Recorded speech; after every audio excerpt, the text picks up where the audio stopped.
Un jeune de la diaspora qui était prêt à apporter pour les écoles des ordinateurs. Les classes dirigeantes ont bloqué, de la région ont bloqué parce qu'ils ne voulaient pas qu'on cite le nom de la personne. Ça veut dire que vous n'êtes pas en mesure de faire un certain travail pour faire avancer la communauté. Mais vous ne voulez pas aussi qu'une autre personne... Regardez là, vous savez là, le mindset. Regardez le mindset. Hello, je suis Jessica GD, multi-entrepreneur en Afrique. Je suis dans la restauration, dans l'immobilier, dans l'agroalimentaire et dans l'esthétique. Ici, vous êtes sur ma chaîne et nous parlons d'entrepreneuriat, de business et d'investissement. Si ce sont des thématiques qui vous intéressent, je vais vous demander quelques petites choses. Activez la cloche de notification pour recevoir les vidéos si vous êtes abonné. Likez la vidéo, commentez la vidéo, mais surtout pour ceux qui ne sont pas abonnés, abonnez-vous! Les Africains sont pauvres alors que le continent africain est riche. Si c'est une question qui te taraude comme moi, surtout au vu des derniers événements, je veux que tu me mettes en commentaire les 5 raisons pour lesquelles, pour toi, l'Afrique, les Africains sont pauvres alors qu'ils vivent sur un continent qui est une véritable mine d'or à ciel ouvert. En fin de semaine, il y a eu l'élection du président de la FIF. La FIF, c'est la Fédération Ivoirienne de Football. J'avais déjà fait une vidéo par rapport à la personne éventuellement que je tenais, qui est Didier Drogba. Voilà. Pour moi, il y a très longtemps, je suis une ancienne sportive. Hein. Oui, dans ma jeunesse, j'étais plutôt sportive au haut niveau. Et je suis une passionnée de sport. J'aime vraiment le sport. Je regarde le tennis, je regarde le football. Je suis probablement l'une des rares femmes, peut-être, je m'avance, hein, mais je crois, qui peut te parler de football. Tu vas dire waouh. Voilà, basket évidemment, c'est le sport que je pratiquais. Voilà, tennis, j'ai déjà répété, même le golf.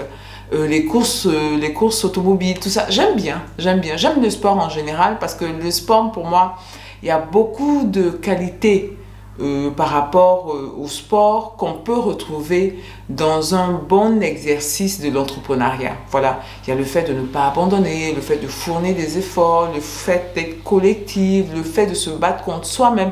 Donc le sport pour moi, c'est une façon de vivre qui rapporte, qui est très positive quand on veut être entrepreneur. Voilà, donc j'aime le sport. Et je me suis un peu détachée du football. Ces derniers temps, je ne vais pas mentir, je me suis détachée du football parce que notre équipe nationale, là, vraiment... voilà, donc je les ai mis un peu... Je ne suis plus trop là. Je descends du bus. Donc, je suis un peu descendue de ce bus-là. Mais n'empêche qu'avec la dernière élection au niveau de la FIF, je m'y suis un tout petit peu réintéressée. Voilà, je m'y suis un tout petit peu réintéressée avec l'espoir qu'il y allait avoir du changement, avec l'espoir qu'on allait pouvoir voir autre chose. Et ce n'est pas, évidemment, c'est pas ce qui s'est passé. C'est pas ce qui s'est passé, c'est très dommageable, c'est pas ce qui s'est passé. Je sais pas si vous le savez, mais Didier Drogba, il a été éliminé, même pas au deuxième tour, au premier tour. Il n'a même pas pu avoir une vingtaine de voix. Voilà. Il n'a même pas pu avoir une vingtaine de voix pour passer au deuxième tour et pour pouvoir essayer de devenir président de la FIF. Il a été éliminé de manière absolument lamentable. De manière absolument lamentable. Et cette situation, je me suis dit, waouh, quoi. Je me suis dit, waouh. Je dis, mais voilà, c'est pour ça qu'on est pauvre. C'est pour ça que nous avons tant de potentiel et que nous sommes pauvres. La première raison pour laquelle les Africains sont pauvres, ce n'est pas à cause des dirigeants. Non, ce n'est pas à cause des dirigeants. C'est à cause des populations africaines elles-mêmes. C'est à cause des populations africaines elles-mêmes. Je vais faire une analogie. Hein. Les élections, pour moi, les personnes qui votaient, ce sont pour moi, on peut les mettre comme étant les populations. Voilà. On peut les mettre comme étant les populations. Mais pas tellement les populations, le peuple, voilà, plutôt les classes dirigeantes. Quand je dis classe dirigeante, je ne parle pas des présidents, je ne parle pas des ministres, c'est pas d'eux que je parle. Il faut évidemment partir de la carte dirigeante, mais c'est pas d'eux que je parle. Quand je parle de classe dirigeante, je parle de personnes qui ont le pouvoir, qui peuvent faire des choses et qui ne le font pas. C'est de ces personnes-là que je parle. l'intelligentsia, si vous voulez. Voilà, l'intelligentsia africaine. L'intelligentsia africaine, il y a un gros problème. Il y a un gros problème et ce problème-là, que ce soit ceux qui sont à la tête, c'est-à-dire nos gouvernants, ceux qui représentent l'intelligentsia et un peu plus bas, je n'aime pas tellement hiérarchiser, mais je vais hiérarchiser sous forme de pyramide, un peu plus bas, la population. Tous ces trois pans des sociétés africaines-là ont le même problème, qui est un problème de mindset, qui est un problème de vouloir qu'en commun, qu'en communauté, on avance, qu'on se développe et met des mécanismes en place pour pouvoir réaliser cela. Et c'est exactement ce qui s'est passé lors de cette élection. On avait Drogba avec son aura, avec les capacités, les possibilités qu'il pouvait apporter pour faire avancer le football ivoirien qui est là, mort, mais complètement mort. Et on a la classe dirigeante qui dit non. Qui dit non, on ne veut pas de ça, on veut pas de ça. Nous, on veut même être bien, quoi, voilà. Que ça ne fonctionne pas, c'est pas grave. Nous, ce qui nous intéresse, c'est que nous soyons nous-mêmes bien, voilà. Et c'est l'un des problèmes de nos pays, là, l'égoïsme, voilà. L'égoïsme, les gens qui ne pensent qu'à eux-mêmes. Et quand je dis à eux-mêmes, un tout petit cercle, une intelligentsia qui ne pense qu'à elle-même, qui ne pense à profiter, à son profit, sans penser au profit de la communauté, sans comprendre que le profit de la communauté, c'est également son profit. Voilà, c'est également son profit. Moi, je vois ici beaucoup de personnes, des directeurs de sociétés avec des voitures plaques jaunes, c'est pour l'État. Donc, ils n'ont même pas le droit de partir avec. Mais je les vois. Et je les vois dans ces grosses voitures, dans des grosses maisons, passer sur des routes complètement défoncées. Tant qu'il est dans son gros 4x4, il n'en a rien à faire que la route ne soit pas bonne et que non, c'est pas son problème. Il est dans sa grosse maison, il y a ces trucs, voilà, c'est comme ça. Et beaucoup de gens, beaucoup de notre intelligentsia là, pensent comme ça. Voilà, elles pensent comme ça. Et vraiment, ce qu'on a vu avec cette élection, c'est ça. Voilà, c'est ça, des grands patrons de grands clubs qui savent ce qui est bon, qui savent que la structuration des clubs, qui savent que l'organisation des clubs, l'organisation du football, c'est quelque chose qui va leur rapporter, qui va rapporter à l'ensemble et qui décident non, moi à mon niveau, si ça va pour moi, c'est largement suffisant. C'est largement suffisant. Je ne vais pas rentrer dans les querelles d'ego ni de personnes, mais ce facteur-là, l'égoïsme primaire de notre intelligentsia, de notre classe dirigeante. Voilà l'une des raisons pour lesquelles nos pays font du surplace ou même plongent. Voilà, ou même plongent. J'ai parlé de l'égoïsme et là je vais parler de la jalousie. De la jalousie qui tire presque vers la sorcellerie. Voilà, c'est-à-dire les sorciers, c'est plus ce qu'on nous disait là, les gens ils dansent sur les toitures dans le noir, tout ça. Ça c'est en pleine journée. Les gens se jalousent. Ils se jalousent. Si moi, je ne peux pas apporter, je ne vais pas permettre qu'une autre personne apporte.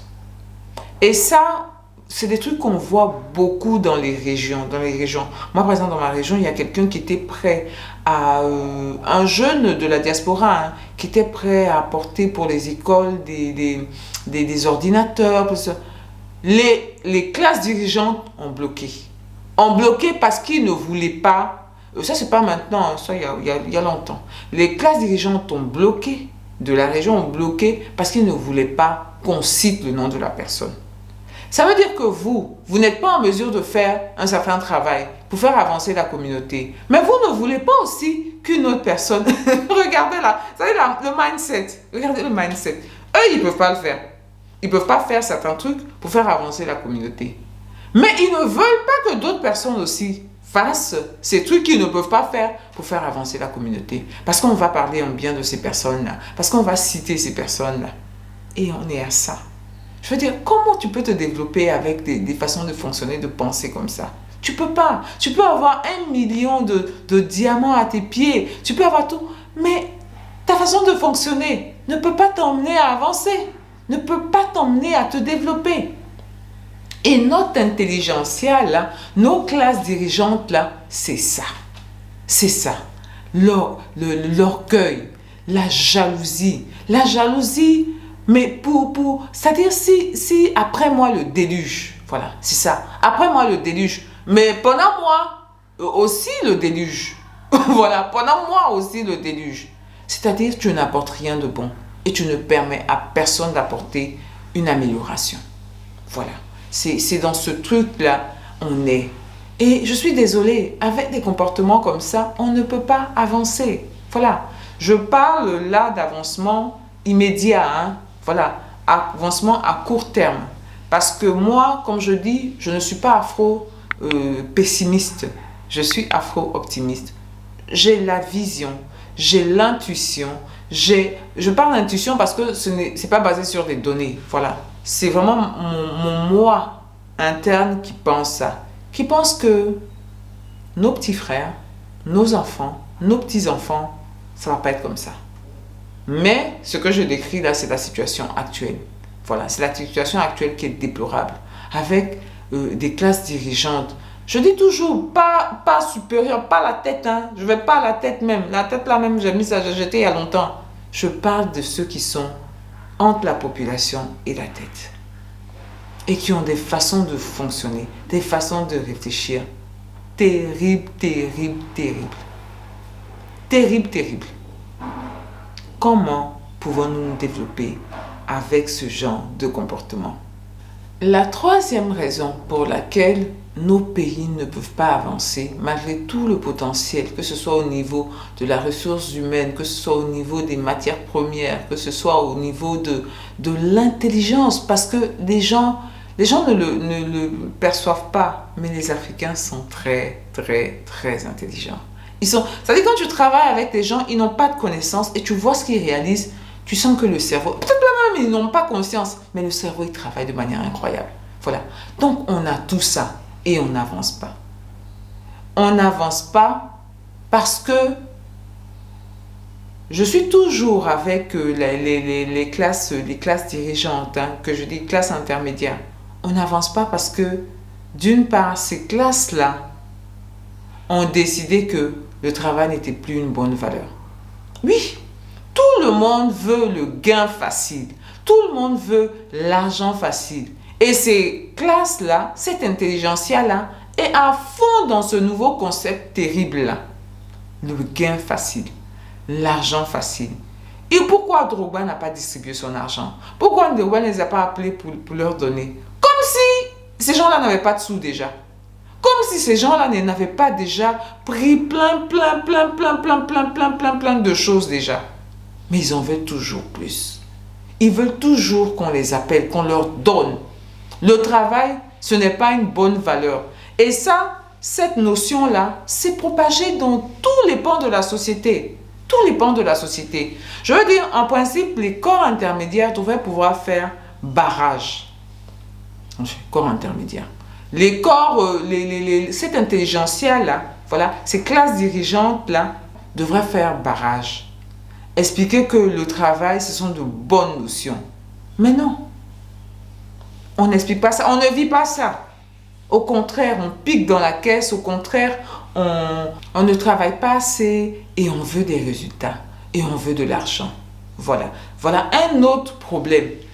Vouloir l'argent facile, vouloir l'argent sans le travail, vouloir ne travailler le moins possible. Vouloir travailler le moins possible, vouloir se fatiguer le moins possible en escomptant des résultats. Évidemment que ça ne marche pas. Évidemment que ça ne marche pas. La quatrième raison pour moi pour laquelle nos pays-là sont dans l'état dans lequel ils sont, c'est le fait que, je pense que pas beaucoup de personnes n'abordent ça, mais c'est le fait qu'on ait abandonné nos traditions. Quand je regarde les pays hors pays occidentaux qui ont réussi, ce sont tous des pays qui n'ont pas abandonné leurs traditions, qui n'ont pas abandonné leurs coutumes, qui les ont peut-être améliorées. Il y a certains pans qui ne sont pas bons, qu'évidemment ils ont enlevés. Mais à la base même, leur structure, le côté tradition, le côté coutume, le côté Ce qu'ils sont, leur essence, ils l'ont gardé. Que ce soit des pays comme le Japon, comme la Corée du Sud, comme tous ces pays arabes là. Ces pays arabes, je ne parle pas arabe maghrébin, hein, je parle arabe, Dubaï, Koweït, tout ça. C'est des gens qui ont gardé vraiment leur tradition et qui ont trié l'occidentalisation, qui n'ont pas tout pris. Ce sont ces pays-là qui avancent. Parce que pour pouvoir avancer, il faut aussi un socle. Si tu n'as pas de socle, comment est-ce que tu vas avancer? Ton socle que tu as te permet de ne pas faire beaucoup de choses. Te met des barrières, tu te mets toi-même des barrières en disant ça, on n'y va pas, c'est pas bon. Ça, on n'y va pas. Et nous, les Africains, je pense que dans la population mondiale, on est ceux dont on a réussi l'acculturation parfaitement. Je le dis, je me mets dedans. Je me mets dedans parce que quand j'étais très jeune, j'avais aussi cette folie d'acculturation, de penser que ce que nous préparons, c'est pas très bon, c'est pas très esthétique, tout ça. Je n'ai jamais pensé à, quand j'étais plus jeune, qu'il fallait simplement améliorer, que c'était très bien aussi. C'est en prenant, en avançant dans la vie, avec l'expérience, avec les voyages aussi, que j'ai commencé à comprendre que, mais non, on a des choses très bien. On a des façons de se comporter très bien. Vous savez, moi, quand j'étais plus jeune, tu vas dans le bus, je ne prenais pas beaucoup le bus, mais j'ai pris le bus. Quand il y avait quelqu'un de plus jeune, il y avait quelqu'un de plus vieux, tu te levais et le plus vieux pouvait s'asseoir. Parce que t'es jeune, attends, tu peux, ça va quoi, t'es jeune. Voilà. Mais tous ces mots, toutes ces façons de se comporter qui sont africains, qu'on nous apprenait, tout ça c'est mort. Tout ça c'est mort. On regarde des films, les parents ils font pas on se bagarre avec. Non, nous tous on fait ça. Nous tous on fait ça. On a totalement perdu nos traditions, totalement perdu nos comportements qu'on avait, qui faisaient avancer la société, qui liaient la société. Tout ça, ça a été cassé. Je pense que l'une des raisons fondamentales pour laquelle nous sommes dans les problèmes actuellement, et ce n'est pas prêt de s'arrêter, vu comment c'est en train de se passer, c'est à cause de cette perte-là. C'est à cause de cette perte de valeurs africaines. Dans les valeurs africaines, j'ai montré dans cette vidéo-là, il faut aller la regarder, où je parlais de la notion de travail, de la notion d'entraide. Comment tout ça, ça a été balayé. Comment tout ça, ça a été balayé pour être des gens. On n'est même pas des hybrides, on ne sait pas ce qu'on est. Voilà, on n'a pas de repères. La perte de nos valeurs, la perte de nos traditions, la perte de nos repères, je pense que contribue en grande partie au comportement qu'on a maintenant qui font qu'on ne peut pas avancer. La cinquième raison pour laquelle nous sommes l'Afrique est le continent probablement le plus riche en termes de ressources et le plus pauvre en termes pécuniaires, c'est parce que ces classes intermédiaires-là, ces classes dirigeantes-là, n'ont pas de vision, individuellement et collectivement. C'est pas des personnes, c'est vraiment quelque chose qui me taraude. Hein. Souvent, je suis là et puis je me demande, dans 20 ans, dans 30 ans, où est-ce qu'on va être? Quelles sont les dispositions qu'on va mettre en place pour pouvoir essayer d'avancer, pour pouvoir essayer de se développer, de s'améliorer? C'est quelque chose à mon petit niveau que je visionne, que je visualise. Et je mets des petits moyens, individuellement, hein, je mets des petits moyens par rapport à cette vision-là. Mais est-ce que nos classes dirigeantes, est-ce que notre intelligentsia a ce genre de projection-là, a ce genre de vision-là, que ce soit individuel, parce qu'on commence par l'individu avant d'aller dans le collectif, est-ce que les gens-là ont cette vision-là? Est-ce qu'on a suffisamment de personnes qui ont cette vision-là? Dans 30 ans, dans 40 ans, qu'est-ce qu'on va faire pour essayer d'avancer dans ce laps de temps-là? Qu'est-ce qu'on va faire? Qu'est-ce qu'on va mettre en place pour essayer d'avancer, pour essayer d'évoluer? Est-ce que notre intelligentsia a ce type de préoccupation-là, a ce type de vision? Je ne parle toujours pas des dirigeants, ministres, présidents, je ne parle toujours pas d'eux. Ceux-là même là, je dis je fais un croix sur eux, ça fait longtemps. Je parle des directeurs de société, des présidents de clubs de football, de directeurs de sociétés privées, d'entrepreneurs, d'intellectuels. Est-ce que ces gens-là ont cette vision-là? Parce que je pense que quand vous n'avez pas ce type de vision-là, vous êtes malléable. Tous les petits vents qui viennent là, ça vous fait, voilà, vous partez. On les voit, c'est-à-dire on les voit, hein, ils sont où ils peuvent manger, on va dire ça comme ça, où ils peuvent manger, ils vont là-bas. Parce qu'ils n'ont pas de vision. Ils sont comme des poulets sans propriétaire qui avancent dans la ville, voilà. Facilement achetables, on les achète facilement, moins cher, voilà, ils sont à vendre. Parce que justement, ils n'ont pas de vision. Ils n'ont pas de... C'est-à-dire, ils se lèvent pas se dire, mais on ne peut pas continuer à souffrir comme ça alors qu'on a tout ça. Ce n'est pas des choses qui les interrogent. Ce n'est pas des choses auxquelles ils pensent. Ma vidéo n'est en aucune façon une vidéo pessimiste. C'est une vidéo où je décris une situation. C'est tout. Et comme je vous dis, je suis quelqu'un d'extrêmement afro-optimiste. Parce que je sais, je sens, je suis persuadée que nous allons lancer des mouvements. Nos petits frères vont continuer, vont poursuivre. Nos enfants vont terminer. Nos enfants ou nos petits-enfants, ils vont terminer. Je sais que ce continent-là ne va pas rester comme il est. Je sais que d'une manière ou d'une autre, on va se réveiller et grandir notre continent et nous grandir par la même occasion. Bien, je vais vous dire pour terminer ma vidéo, portez-vous bien, prenez soin de vous et de vos familles et on avance ensemble.